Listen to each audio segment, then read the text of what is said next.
With a stout defense, West Virginia lurks as a dark horse contender in the conference. This is Mountaineer football on the Big 12 Digital Network. Critical drive right here for West Virginia. Popping through, Smallwood, touchdown. It should be, the best that I've had since, potentially since I've started coaching. In addition to what might be the best defensive unit in the Big 12, the Mountaineers have the most talented and deepest roster that they've ever had under Holgorsen. We got 22 guys that have started Big 12 football games. We got over 50 guys that have played in Big 12 football games. So, we're in a totally different position than we have been in the past. The defense returns 9 starters and has thrived under second-year defensive coordinator Tony Gibson. I think Coach Gibson does a really good job with the guys. They buy into what he's saying and everything. And, I think he had like a 2 or 3 year plan of, this is what I want. I'm going to build my defense up the way I want. And, he runs at 3-3-5 that not many teams run that anymore. Stressing turnovers, stressing interceptions, fumbles, everything. We did that in spring practice a lot.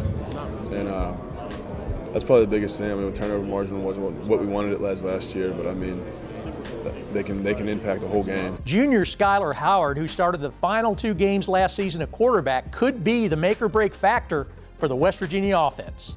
Well, I think the number one thing that we got to talk about when it comes to the quarterback position is taking care of the football. He did play in 2.5 games last year and didn't throw a pick, had 1 fumble.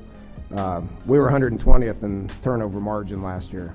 We felt like we would have put ourselves in position to win the conference if we would have done a better job of taking care of the ball. West Virginia has a strong stable of running backs led by Wendell Smallwood, but don't expect the Mountaineers to be just a ground and pound team on offense. We want to keep him sane, keep him from not getting frustrated, knowing that if things aren't going well, he could hand the ball to us and we'll have his back and we'll be there for him and to complement his passing game. There is no doubt that West Virginia has the weapons and the ability to put up big offensive numbers this season.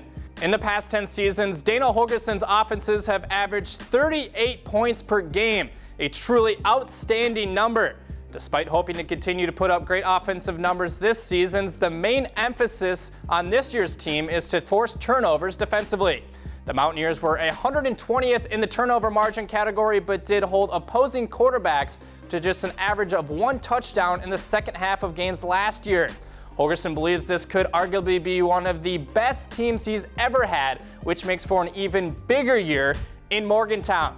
Lastly, a little fun fact for you, Wendell. Not sure if you know this or not, but did you know that kicker Josh Lambert made 30 of 39 field goals last season, including 16 from 40 yards or further, which set an NCAA record. Hopefully his success continues this season as well as the Mountaineers in 2015. Wendell. Thanks, Mitch. Well, you've got a good source about that kicking stat. West Virginia will open the season at home against Georgia Southern on September the 5th. For Mitch Gerber, I'm Wendell Barnhouse for the Big 12 Digital Network.